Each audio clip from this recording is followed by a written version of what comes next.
Sorry about that. Number 3. Mulan. Meep.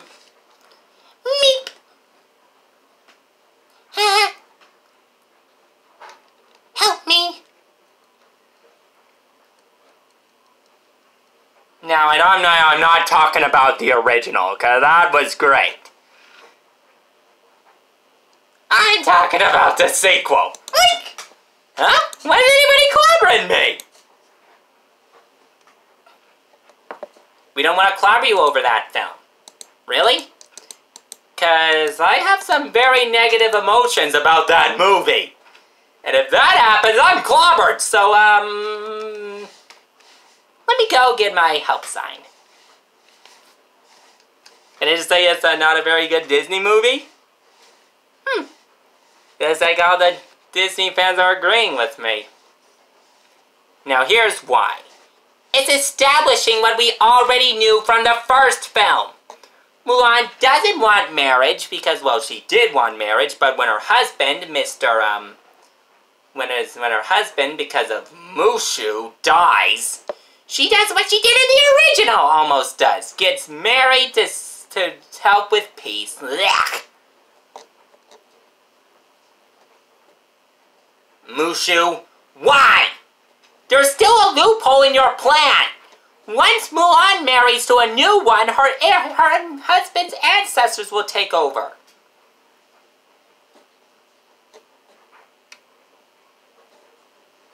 Mushu knows that he will get replaced either way.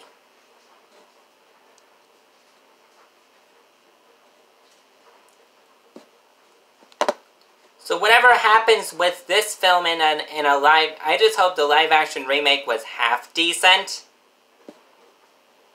Oh, brother, this guy stinks! Meep! Now they're mad.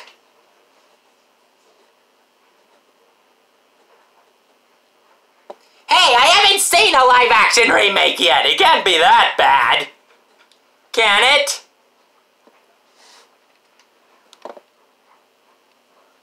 They ruined everything I loved about the original, didn't they? Well, now I gotta hold up the help me sign. Okay, I'm ready. Do your worst. Number 2. Ugh, ouchie. We're experiencing technical difficulties. Please stand by. Oh, I didn't know that would do so much hate. But yep, number 2. Owie. I need to call a break when I slip into a coma. I'm awake. Number 3. Mulan. Finally, I get to the original film. Now are you gonna clobber me again? Because I'm gonna do this one without getting clobbered. So, if you have any anger about this original film, do your worst. Nope.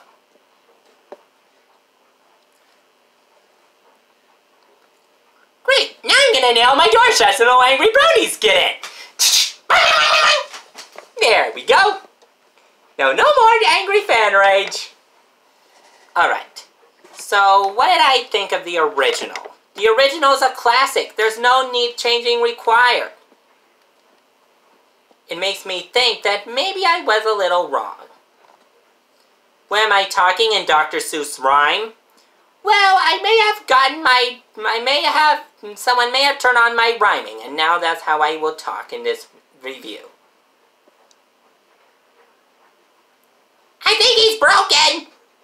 Bang, bang, bang! Owie. Much better. I'm done talking in Dr. Seuss's rhyme format. Alright, let's go with number. Now let's continue. Mulan was a classic from my childhood, one I watched over and over and over and over. I remembered some of the songs, but Reflection still remains one of the saddest songs from my childhood. Number 2. Help me. Here's number 2, and I probably will get fan rage off of this one too. Fantasia. Meep. Look, this is a quick, before we get into this, this is a shout out to Sweetie Bloom, who's a fan of Fantasia. I never really liked Fantasia. I wasn't born at the time this was created, and I didn't even like Fantasia even. When I first saw it, it was a creepy idea. I was creeped out by that devil thing, and everything was just made me weary.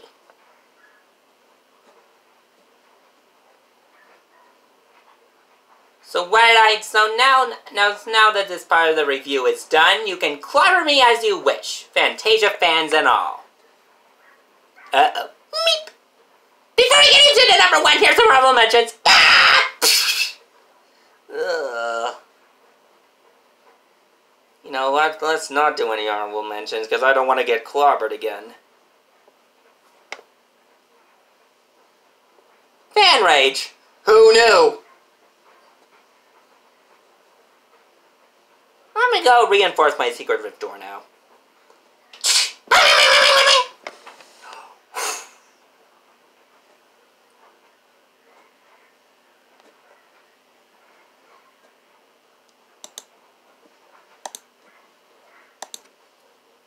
Number 1.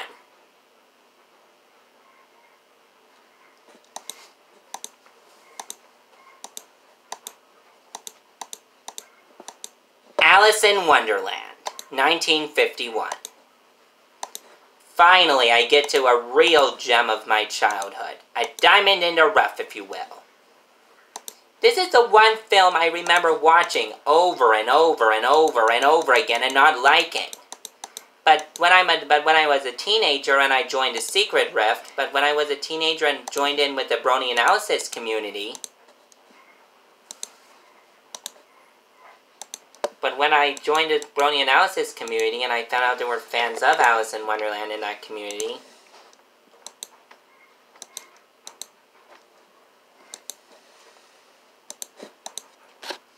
heck, at one of our TF2 Analysis movie nights, they actually showed it.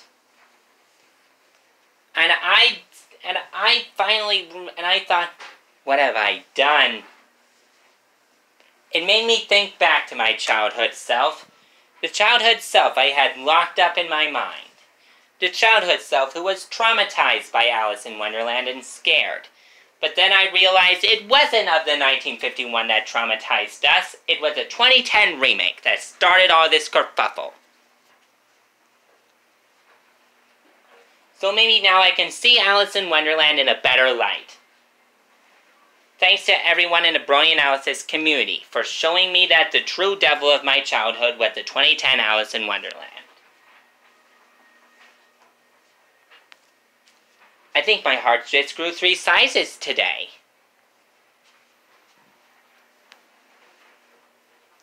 Then what happened then? Well, on Ian Lamont's channel they say that Ian Lamont's heart grew 3 sizes that day. Maybe I was wrong about Alice in Wonderland. Maybe I was wrong about everything. Sure, there will always be bad and good Disney movies, and I'll be always there to review them and give you all my collective criticism. But maybe it's time I stop criticizing on the bad Disney movies. Maybe it's time I criticize on the ones that deserve my criticism, and don't give the ones that don't deserve it my criticism.